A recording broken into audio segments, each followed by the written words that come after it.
Everyone thinks the gold rush was the ultimate American dream. A poor guy striking it rich with a pan and a pickaxe. Total lie. In 1848, 300,000 desperate men rushed to California chasing gold. Only a handful got rich. The rest died poor, sick, murdered, or came back ruined. Today you're going to hear 23 facts they never taught in school. Fact 1. In January 1848, a carpenter named James Marshall was building a sawmill on the American River when something caught his eye in the water. It was gold. The owner of that land, John Sutter, was terrified. He knew that if word got out, he'd lose everything. He tried to keep the discovery quiet, but it was impossible. Within weeks, the whole world knew. And here's the part no one tells you. The first 2 men to touch California gold died with nothing. Sutter watched his farm get overrun by thousands of prospectors who destroyed his crops and stole his cattle. He spent decades in court trying to get his land back. He died broke in 1880 in a cheap hotel room. Marshall ended up with a similar fate. No one recognized the role he played in the discovery. He wound up begging for money and picking up odd carpentry jobs in the same mountains where he found the nugget that changed American history. Number 2. In 1848, Sam Brannan ran through the streets of San Francisco waving a jar of gold and shouting that they had found the metal in the American River. What no one knew was that before he opened his mouth, he had already bought up every shovel, pickaxe, and pan available in the region. Brannan had no intention of mining. He had another plan. While thousands of people dropped everything and rushed to California dreaming of getting rich, he sold tools with profit margins as high as 500%. Within a few months, he became the state's first millionaire. The gold rush he helped set off attracted around 300,000 people. Most found nothing. Many died from disease, hunger, or violence in the camps. Brannan got rich not because he found gold, but because he understood something very few people do. The one selling the tools always makes more than the one digging the hole. Number 3. During the California gold rush, hunger killed more people than any collapsed mine. In 1849, a single egg cost the equivalent of $35 today. A simple blanket, $100. Flour and jerky were priced high enough to make any man think twice before eating. Merchants quickly realized that selling supplies was more profitable than digging for gold.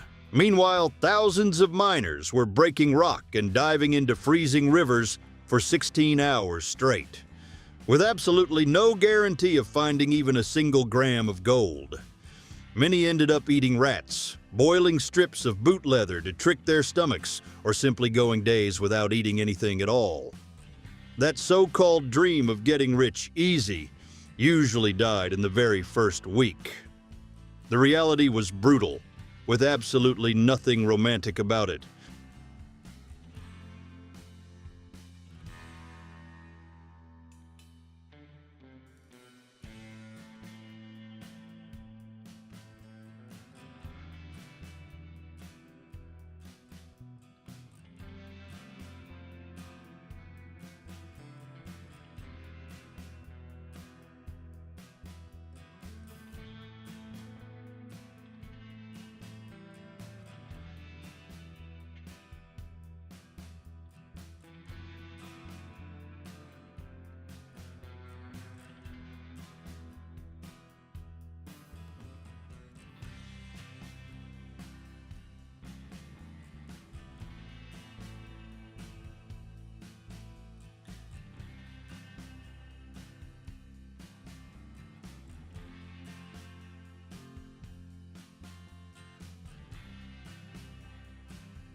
Fact 5. In 1848, San Francisco had 800 residents. 2 years later, it had 25,000. Think about that. The population multiplied by 30 in a matter of months. People were arriving faster than anyone could build anything. The streets were mud. The houses were made of canvas and green wood. And there was no fire department, no real police force, and no government that actually worked. The result was predictable. Between 1849 and 1851, the city caught fire 6 times. 6. And every time it was rebuilt, it came back even more chaotic than before, because no one stopped to plan anything. The only goal was to throw everything back up as fast as possible and get back to making money. San Francisco did not grow like a normal city. It exploded out of nowhere, with no law, no order, no structure. And even so, people just kept coming. Number 6.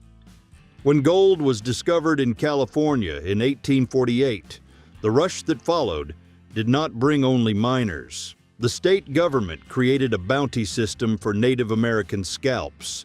They paid $5 per head and up to 25 cents per ear. More than 300 militias operated with public funding, hunting down entire families. In just 2 decades, California's indigenous population dropped from 150,000 to fewer than 30,000 people. Women and children were captured and sold as slave labor with legal backing. The state passed laws allowing any white citizen to claim a native person as a forced worker. All of this happened with official documentation, payment records, and the approval of governors. It was not frontier chaos.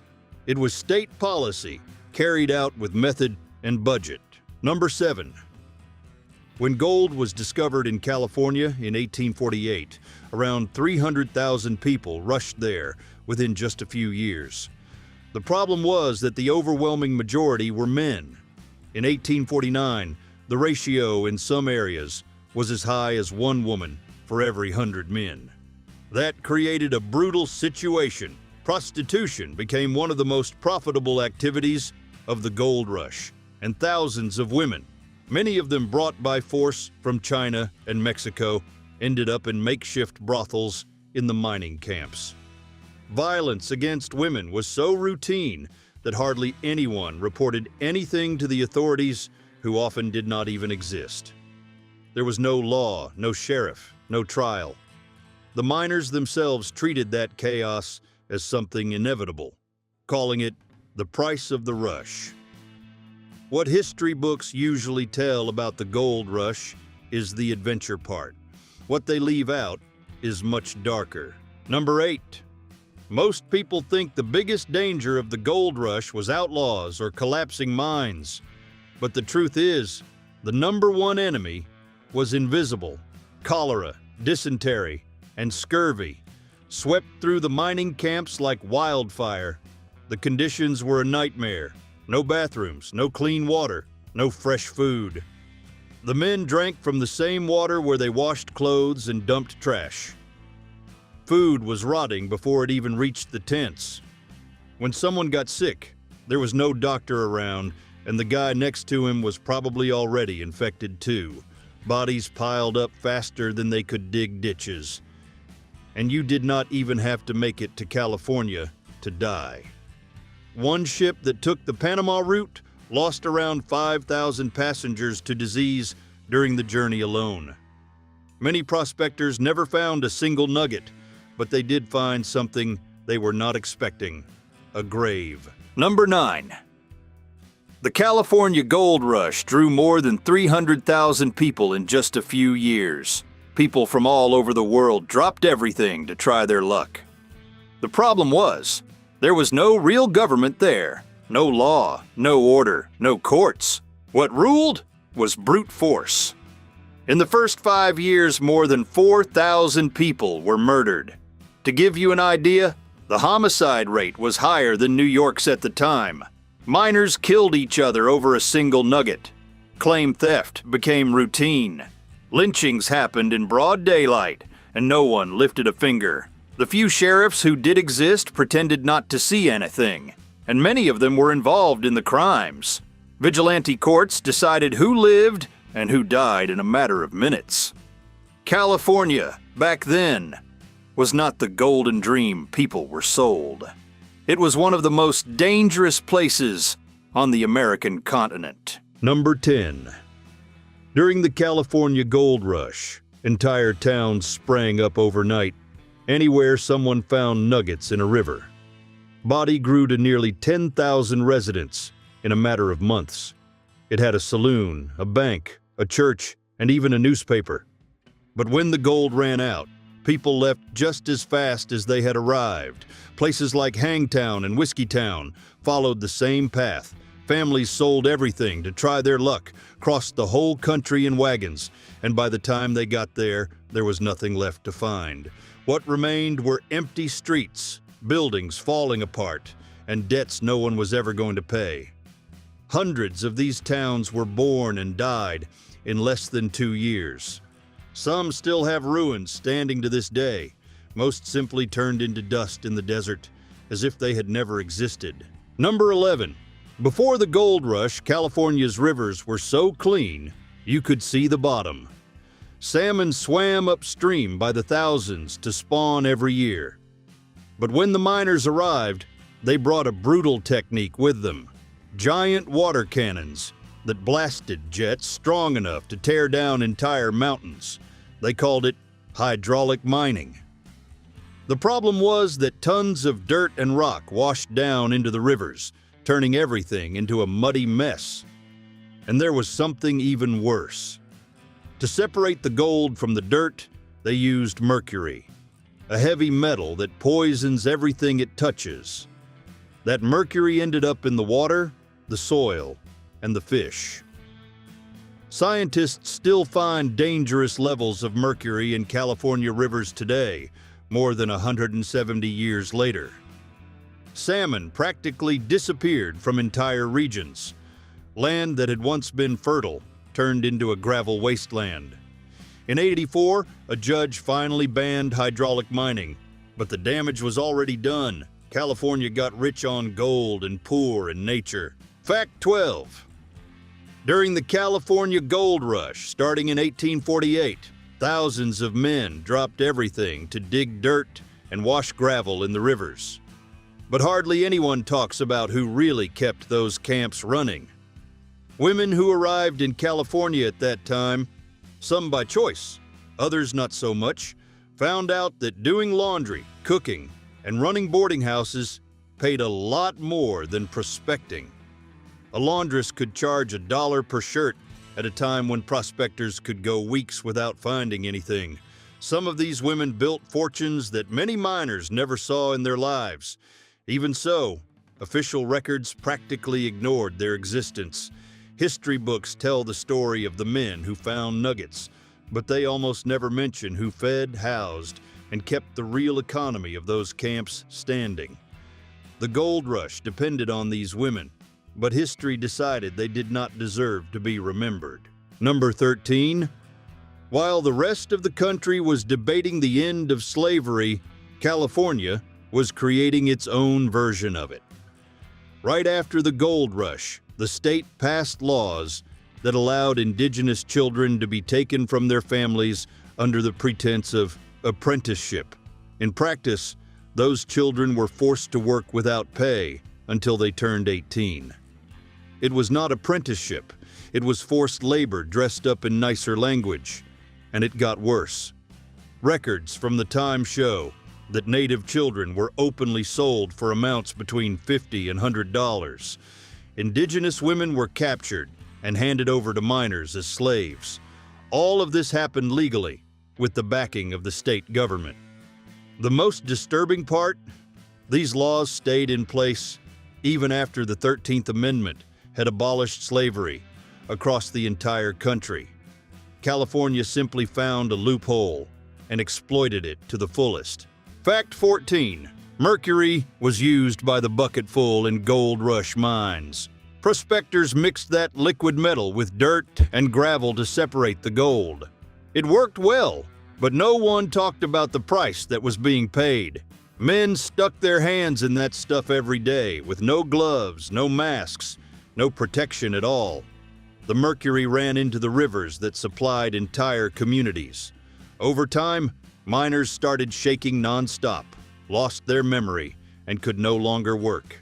Many died slowly and painfully. Doctors at the time called it fever and moved on.